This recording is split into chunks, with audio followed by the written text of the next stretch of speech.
Hi. మనం ఈరోజు ఎలక్కాయ పచ్చడి, మనం వినాయక చవితికి వాడతాం కదా, ఆ ఎలక్కాయ పచ్చడి ఎలా చేద్దాం చూద్దాం.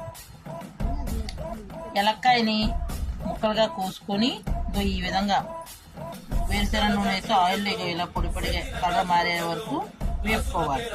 దీంట్లోకి మనం 3 చెంచాలు ఆవాలు, 3 చెంచాలు జీలకర్ర, 2 చెంచాలు మెంతులు వేపుకొని విడివిడిగా వేపి ఈ విధంగా పొడి చేసి పెట్టుకోవాలి.